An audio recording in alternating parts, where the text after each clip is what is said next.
All right, what is up, guys? Welcome to the first group Pause and Pause video with myself. You guys already know me. For those of you who have watched my videos, Ricardo Martinez Class, the Eagles fan, the guy who loves to rant about them. You guys know that. And let's see, let's start off with some intros. Michael Conger, the Jets fan himself, the Gang Green Nation.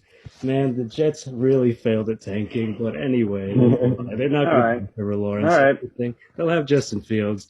Let's see, we got Rob Schlosser, the New England Patriots fan. I mean, they missed the playoffs for the first time since 2008, right, Rob? Hey, Something like Dynasty's not over, man. It's not over. that. And then we got Nick Vate, the only team, the Steelers, who are in the playoffs out of all of us. Yes. You So, know it. You know it. So so he's gonna be very biased this video. yeah, let's bash him later. Anyway, so in this video, we're going to be talking about the playoffs, Super Wildcard Weekend. I don't know why it's called Super Wildcard Weekend. Like, why not just leave it as Wildcard Weekend? Whatever. Um, so let's just get right into it. Let's start with the first game, which is on Saturday, Colts at Bills. So I guess I'll start that off, and I'm just gonna say right now the Bills are gonna win that because Josh Allen is playing like a top five quarterback in the league. So he's going to carry the team. Plus, the Colts defense, I believe, since week 8, has ranked in the bottom half in like defensive stats all around. So they've kind of fallen off since the initial, like the start of the season. So I think the Bills should be able to win that. And if the Bills do get ahead early, I think it's going to be difficult for Philip Rivers and the offense to try and keep up. So, what do you All guys right. got? I'll agree to that. I Yeah. mean, we'll see how the Colts defense plays. I mean, hey, I wouldn't count them out. I mean, they're still a playoff team. They had some pretty big wins over the season. I mean, they're one pass away from beating the Steelers. So, they're a good Colts team, man. I mean, they had a top five defense first 8 weeks. I mean, we'll have to see. I mean, we've seen Josh Allen in the playoffs already. He's his first round didn't go too well with he was skittish a little bit with his passes and decision making. So I mean, hey, it's a new season, new Josh Allen. So we'll just have to see how it goes. I think that if their passing game, the Bills' passing game, is able to be effective, then 100%. But if they're forced to resort to rushing, then I don't think they're going to have a harder time winning the game. But yeah, I definitely think that the Colts defense is still a good defense, Okay. even though it had a downfall. But I got the Bills. Second in points per game, fourth in yards per game, third in pass yards per game. Josh Allen, in my mind right now, honestly, I think he's the runner-up for MVP. I'll give it to Rodgers, but he's Runner honestly not up. ahead of Mahomes in my mind at Hot this point. take. And I mean, they steamrolled the Dolphins last week, who really are deserving of a playoff team given their record. At this point, you can't stop the Bills. You really can only hope to contain them. So does that mean they're going to beat your Steelers when the Steelers beat the Browns? Hey, are we going to the divisional round yet? I don't think so. I don't think See, I so. told you we'd start bashing you early. Oh, okay. So let's go to the next game. Rams at Seahawks. Fox, 4:40 p.m. Saturday. All right, who wants to start this one off? yeah, I'll let you three Seahawkers go first. Yeah, I'll take it first. Look, this is a Seahawks team who has been labeled all season as having a bad defense. They may not light it up in the stats, but they got off to a poor start. And give credit to Pete Carroll. He turned this defense around. And since November 8th, before Thanksgiving, they have not allowed more than 23 points in a single game since that date. This defense is legit now. They're sixth in the NFL in sacks.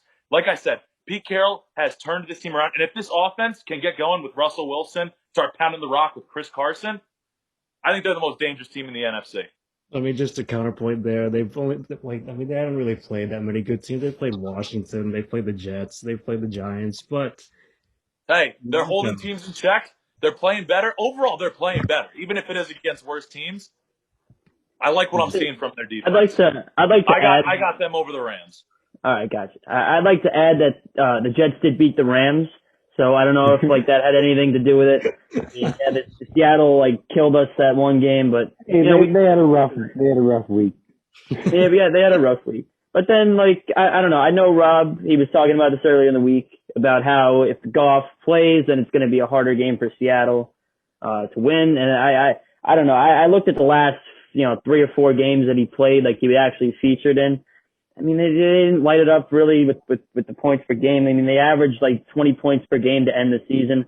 I understand that, John Walford started the last game, but, with Goff on the field, I mean, they only put, 4 or 5 more points up every week, the previous 3 weeks. So I don't know how big of a factor he really is in this game, considering that, he's starting to prove that he's not really that number one guy. I mean, I don't know what you want to call him, but I would be worried if I was a Rams fan, but that's just me. All right, Mr. They're Rams. saying that Jared Goff. Well, no, Jared Goff. He is going to play, but he's going to have a bandage on his thumb. He's going to play. The only reason they were even I think the only reason they were even keeping that back was just to try and affect the Seahawks game planning. Really, I checked ESPN. They said he was ruled out. They say he's going to play, but he's going to wear a bandage, but like it's going to be very cold and wet. So they're thinking that, it could be very dangerous for him and it might not be effective. But if he does come in and he is able to get a good spiral on the ball, he has his weapons, Robert Woods, Higbee, Cup. Yeah. He hands it off to Akers. And then you cannot fight the Rams defense. Number one in yards allowed per game. You have Aaron Donald, arguably the best player in the NFL. And then you have corners, Jalen Ramsey, Troy Hill. That's going to completely neutralize Russell Wilson's deep passes down the field. I think it's going to be a very hard fought game, but the Rams will come out on top. You need a perfect storm over there. Yeah, I mean, if we're talking like quarterbacks, I'm obviously going to take Russell Wilson any day of the week over Jared Goff. Well, yeah, I will too. Yeah, but I'm just saying, that's I'm obvious too. But yeah, should be. I think it'll be close, like a closer game than people think. Like probably, I think low scoring, maybe. But let's see. Moving on to the next game, the Bucks at Washington. The Washington football team, the team without an official name. So, what are we thinking there? I don't know. I like the way the Bucks have played in the last couple weeks. I mean, it seems like their offense, with all those pieces, are finally starting to click all together. I mean, Brady's thrown 40 touchdown passes this year, which is where did that come from? I mean, he's only thrown 8 less than Aaron Rodgers, and he's considered the MVP. I mean, I don't see how Washington's defense could really get to Brady and, thwart that pass offense that's been killing teams lately. I understand Chase Young's been hyping up this game all week. I understand, he might invigorate that defense a little bit. Brady. But, oh man, I don't see how he could really, it would be shocking. I think 99% of analysts will tell you that Washington ain't winning this game. But no, we'll have to see. No, I was looking into it. The Washington offense is 30th this year in yards per game. And that's just awful. They had 29 turnovers, which is, they're only beat by the Broncos and the Lions. It's just, and then you have, they do have the second best defense, but I don't think they can pull it off. It'd be a miracle. It would have to be an all-out defensive effort from Washington in my mind. I mean, do they have the defensive pieces to do it? Yes. But when you look at the fact that Alex Smith is coming off of the calf injury on his non-surgically repaired leg, and he was barely mobile last week, and now you throw in the fact that he's going up against the Bucs defense, which was 4th in the NFL in sacks this year. If you get any pressure on Alex Smith at all, there's no way he's going to be able to get the ball out to his weapons. I think this is going to be, I don't want to say an easy win, for the Bucs because I do think that Washington's defense can keep them in it, but I don't think that the Buccaneers are going to have any real problem with this. I think they're going to win this game pretty handily. I mean, the Bucks are favored by 8 points in this game, so that should tell you a lot of what people think about this game. So yeah, I'm taking the Bucks too, just for all the points you guys have made already. So, And I mean, like Mike said, I think that Tom Brady's also kind of having an underrated season. You know, we've seen the Bucks lose a lot in prime time, but I mean, he finished with. I mean, Mike, did you say it was second to Aaron Rodgers in touchdowns? I had it at third, but I mean, he also finished third in pass yards. It hasn't been a bad year at all stat wise for him. yeah, I mean, they finished right around where I expected them to be. You know, and what are they? 11-6. No, 10 and 6, 11 and 5. I mean, that's exactly I expect them to be. You know, an 11 and 5 playoff team. That's a wild card, and you know they're gonna be a decent team come playoff time. I think that's exactly what a lot of people expect them to be. That's what they are, and I think that they're going to be able to handle Washington. I think it's going to be interesting to see, you know, how they match up against teams going forward. I don't think that the Seahawks, the Saints, or the Packers, none of those teams wants to play them. They're hoping that they get anybody else. They're hoping that they match up against anybody else in the next round. Oh yeah, the Bucks are hot right now, 100%. Yeah. I mean, Tom Brady, legendary postseason quarterback. As long as he doesn't make errors, throws interceptions, I think it's going to be not easy, as Nick said, but pretty overhanded. All right, so now moving on to the Ravens-Titans game. I'll start this one off. The Ravens are too hot right now, and the Titans defense has not been very good defending against the run. And since the Ravens have relied on their run for the past 5 weeks, which has helped them with this 5-game winning streak, I think they'll finally beat the Titans after 2 losses because they lost to them in the playoffs last year and the regular season this year. I think the Ravens will finally win. I mean, I'd agree with that. I mean, I did take the Titans over the Ravens in this one. I think if the Titans it really honestly depends on the Titans offense, because if you get Henry going like you saw like against the Texans at Week 17, there's literally like no stopping him. I mean, the man ran for almost 250 yards. I mean, he's unstoppable once he gets going. I think if the Ravens figure out a way to shut him down in the first quarter or the first half, like hold him to like under like 50 yards and a touchdown or something like that, I think that they have a good shot at winning. But it really comes down to the fact if the Ravens defense could hold off that Tennessee offense. Yeah, for sure. The Tennessee offense, I did some research. It was third best in points per game and yards per game, but the Ravens defense is very solid. They're 7th best in yards per game. But once again, they aren't extremely solid against the run, which is why I think that Derrick Henry is going to explode, and Tannehill, very accurate. I think he's going to be able to connect with Brown and Corey Davis. The Titans they had the 3rd least amount of turnovers in this season, and I think that's going to help them take this victory. I'm really excited for this matchup, and the reason why is, frankly, I think you can make the case these are the 2 best rushing attacks in football. The difference to me is because I frankly don't think the Titans have much a chance of winning this game, and I think the reason why is the Ravens' defense has been very quietly putting up some great numbers this season, and I think one of the main ones is the fact that they allow their second in points allowed per game.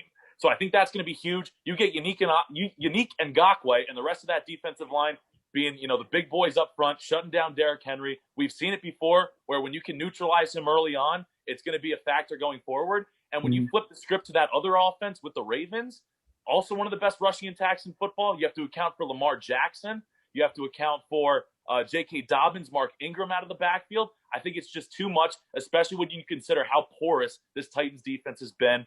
They're finished 30th in sacks. I don't know how they're going to get back there to get anywhere near Lamar Jackson. And when he gets scrambling, there's no chance they're catching him. I think, frankly, especially with how hot the Ravens have been playing, they're going to win this game. And honestly, for as good a matchup as this may be, I think it's just as fair a chance that it's not going to be close. I got the Ravens. Ooh, I like that. I All right. like the take. And I'm a Steelers fan. Yeah, you are. I'm surprised you actually want, or you're predicting the Ravens because you with the passion. But in any case, the next game, Bears at Saints. I mean, Come on. I hate to admit it, but the Saints should. All right, I'm just gonna throw this out there. The Saints win this game handsomely, unless Drew Brees is just dreadful. But I highly doubt that's gonna happen. Drew Brees can be dreadful, but if they can run the ball at all with Kamara and Latavius Murray, it's not going to matter. And I think that's going to be their formula for the whole season.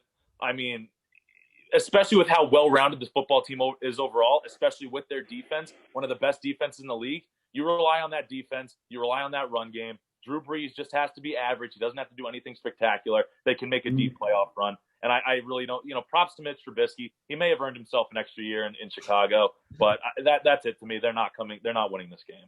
I was going to get to that at some point, but I just wanted to give the Bears the benefit of the doubt. So, I mean, is there I definitely pick the Saints. Okay. You have to. So do you think this will be close? Any of you think it'll be close at all? I frankly the only don't. way it will be close is if they are able to stop Kamara. That's the only way it's going to be close. But other than that, no. I mean, I frankly don't think it's going to be close at all. I mean, when the Saints are a team, they were 5th in points per game and 5th in points allowed in the NFL. So I mean, when you can rely on your defense like that, even if they shut down Kamara, the offense is going to find other ways to score points. And I mean, if Drew Brees and Kamara are both dismal in the first half, Sean Payton's such a creative head coach. He'll get something cooked up, whether it's with Taysom Hill, creative ways to run the ball. They're going to figure something out. I really think that Matt Nagy's just going to get outcoached, and that alone might lose this game. I agree. Saints are favored by 10 points in this game, by the way. So, Wow. Yeah, that's might put some money on this game. Who knows? Anyway, the Browns at the Steelers. Final game. Nick, your Steelers are playing the Browns, the shorthanded Browns, due to COVID and injuries. So, is this going to be a walk in the park? Is it just going to be, easy cruising? I mean, I don't think it's going to be a walk in the park. I mean, the run game has been a problem all year, but honestly, I'm not as concerned with that as I am about just them consistently finding a way to get the ball downfield through the air. That is when you saw against the Colts what the difference was. They were airing the ball out downfield, and that completely opened up the underneath passes. They got away with that during their losing streak. If they can kind of keep that going like they did against the Colts, I think that's going to be very huge. And these past 2 weeks, they've come out of their last 2 games with the most important thing, and that was no new injuries on the defense. Defense is getting just as healthy as they've been all season. Obviously, no Devin Bush or Bud Dupree, but now Robert Spillane is also looking like he's going to be back. This defense is such a turnover machine. Also led the league in sacks. I think they're going to take care of the Browns, no problem. And I think they're set up for maybe a deep playoff run that no one's expecting. Ooh. Nice. Let's not get ahead of ourselves, Nick. But I mean, I think they do take this game. It's we saw, I forgot what team it was that missed their head coach one of the weeks due to COVID. Browns are the coach. Yeah, they're not gonna have Kevin. They don't have their head coach, and we saw that one game. I don't remember what team it was that didn't have their head coach due to COVID, but we saw that game they were struggling offensively. I mean, they had I don't even know. They weren't even held. They didn't even score a ton of points from what I remember. I mean, it's going to be tough for Baker to really get some passes downfield. I mean, he is missing that guard. He is missing his head coach. So, I mean, I don't see how the Browns could really pull anything off here. The Steelers, I mean, they were playing backups. I hate to give the Browns, any credit, but I mean, they were playing backups. They didn't even have their starting quarterback. So, and it was that close. So, I mean, I don't see how the Browns could really pull anything out of their hat here. I think the Steelers take it pretty easily. Yeah, I 100% agree with that. You can't fight it. Once you get Big Ben out there on the field, he's going to start dotting it up. Yeah. Yeah. They're going to win by a touchdown or more. Yeah, I mean, I mean, I think it'll be close, like somewhat close, at least. I mean, maybe not, but I really don't think it's going to be close at all. I mean, it may be close in the first half, but I mean, the thing with Kevin Stefanski is not only is he your head coach, he's also your play caller. I mean, to go to a new play caller now in a playoff game, pressure's on. Cleveland's first playoff game since what, 2002? I mean, I find it hard to believe their offense is really going to be able to do much of anything at all, especially against this defense. Frankly, maybe I'm a little biased because I'm a Steelers fan, but I think they really are going to be able to take care of business here. Interesting take from everyone here. So, 6 games, we've gotten all predictions in. So, with that, I think we'll wrap it up unless you guys have any last thoughts about this Super Wildcard Weekend. Looking forward to seeing what happens this week. I think this was also, I saw a stat, this is the first wildcard weekend we've had since like 2014 where it's featured 5 Super Bowl winning quarterbacks. So pretty exciting weekend, I'd say. Yeah. Ooh, I like that stat. I don't know if that's the exact one, but it was something along those lines. Well, let's see. Who are those 5 quarterbacks then? Mahomes, Ben Roethlisberger, Drew Brees, Tom Brady. Aaron Rodgers won, but he's not going to be playing. Oh, well, Patrick Mahomes isn't going to be playing either. Maybe it was just in the playoffs. I might have said it wrong. Oh, well, add that to the bloopers. So that makes it that much more interesting, nevertheless. So I'll probably have I'll record some reactions of mine during the games. I'm definitely going to be watching all of them. Yeah. so be on the lookout for that, and just check out the links in the description for more content and stuff. So expect more videos like these. We're going to have another for the divisional round next week. Maybe have a special guest. We don't know yet. But with that being said, we are Paz and Pals, and we'll see you all soon.